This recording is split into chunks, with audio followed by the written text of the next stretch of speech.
I can go. Oh, sorry, you're not good to go. And if you want to make that disclaimer again on stream, I think. No, that's fine. Okay, cool. In that case. 3, 2, 1. I'm going to give 2 broad points of framing that are also responsive, then go into how you take away children's ability to learn things that they will need for adult life, and talk about broadly the 2 groups of children that we think are relevantly affected by it. Points of framing. I think opening government is simply wrong when they say this will only be applied to children that are super rogue and about to try drugs and join gangs, or only by tiger parents. But let's give 3 direct responses to that point of framing. 1, most children rebel in relatively innocuous ways because they have low capacity to access immensely dangerous things, because most people won't bring children into those situations because they are worried for their safety because of an evolutionary instinct to care for children's safety and want them away from violence and unhealthy things. Secondly, even to the degree that this exists, there are other forms of mitigations for it because there's massive state capital to keep children safe and to make it hard for them to access that, meaning that there are other ways you can limit it, as opposed to just limiting their capacity to reflect on this, as well as everything else that they might want that isn't their parent one. Thirdly, to the degree that we're talking about tiger parenting, if parents have insane expectations of you, where they want you to do your absolute best all the time, this will still lead to significant amounts of conflict. 1, because most often parents will give incomplete instructions because they don't know all the ways their kids might deviate from what they want. The kid might try to fill in and do something that isn't what their parent wanted. There's still going to be a conflict at the risk of, given that opening government felt fine triggering me with it, I'm going to go back on it. I think you're still going to get slapped if you fuck up in a way that your parent didn't think about when they gave you instructions, okay? Secondly, I think that some children just don't have the capacity to live up to their children's expectations. Still conflict there. I think that's most often the case with tiger parenting, because no child has the capacity to be perfect all the time and to perform ideally at everything that their parents want them to do. Thirdly, you're still going to take away their friends and access to freedom because you're worried they will learn things that might in the long term be bad for their capacity as a career. You're still going to control who they interact with and what kind of toys they use by just telling them not to, because you think it's a waste of their time. You won't be getting more freedom at the point where your parent is super involved because they are aware that there are limitations to this bill. It's not like that's going to change. This is going to be pushed universally on parents for 4 reasons. 1, because parents that don't will have in their mind the example of children who now stick out massively, who fucked up and got into drugs, because it looks irresponsible not to do this, because you know your kids are kind of silly, right? And you want to avert risk. People are incredibly risk averse when it comes to their children.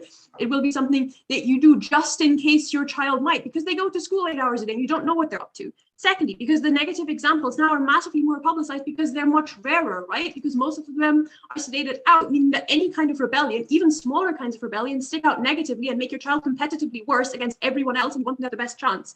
Thirdly, because it's at the point where you don't and your child is, e.g., acts up in class, you're seen as selfish and you're making them a burden on others and you're making them a burden on the teacher and everyone else that's trying to learn. Fourthly, because ultimately, there's going to be significantly worse resources available for dealing with kids that aren't polite. E.g., if you have a school where everyone this year has been super polite, you don't hire a counselor to deal with kids with issues because the issues never come up and there's no reason to hire them. Secondly, a second point of framing, how does the pill work? The pill doesn't take away your wish to do things. The reason for that is because you have a continuous memory and you still have the capacity to observe adults doing things that they like, that are things that your parents don't want you to do.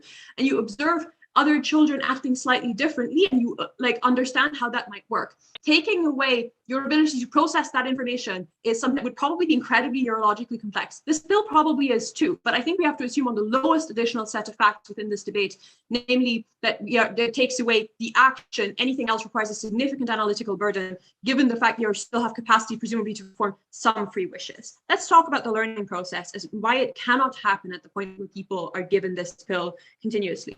The way people learn behaviors is that they repeat them, and that as a result of that, their neural pathways for processing information and acting on it are built up and made significantly more robust. This requires feedback and consequences for the behavior that you engage in.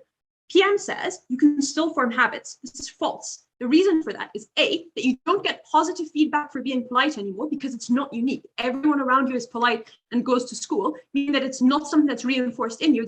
It's something that is relatively neutral. But secondly, there's no need for teachers to give you feedback because they know you will keep doing the thing, because they know you will keep being given the pill, meaning that there's less demand for you to be given the kind of positive reinforcing feedback, and you never experience the flip side of negative feedback for failing to engage in that behavior, meaning that you don't effectively learn why you shouldn't do that, and the bad pathway in you is never built up.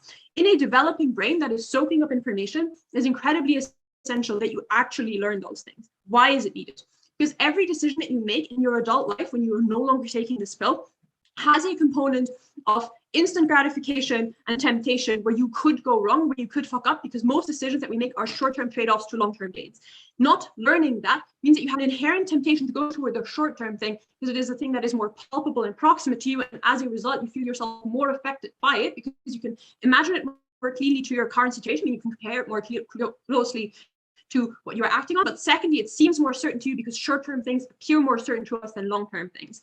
That means that in order to effectively process this, you need to learn this when you are a child, when you are most capable of learning how to do this decision-making process, as opposed to when you are an adult, when that is much, much harder. The second reason why you need to learn this before becoming an adult, sorry, Mary will take POI, I'm rusty, is because as an adult, there are massively worse consequences to not doing this. If you fuck up as a child, even if you go to juvie, there is massive sympathy for children having fucked up, because we understand socially oftentimes that, you know, children aren't adults. We feel responsible for them, we feel paternalistic for them, and we care about them.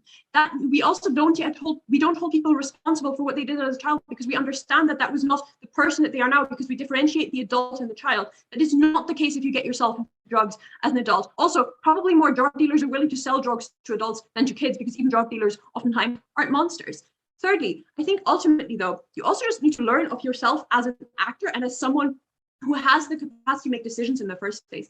At the point where that is taken away from you, and where in your most developmental and learning phase, you are told that you making decisions is bad, you are not the actor over your own life, I think that fundamentally means that you don't learn to assign value to things, because there's no point to it, because you assigning value to it is never going to be valuable in the first place, at which point you don't meaningfully learn.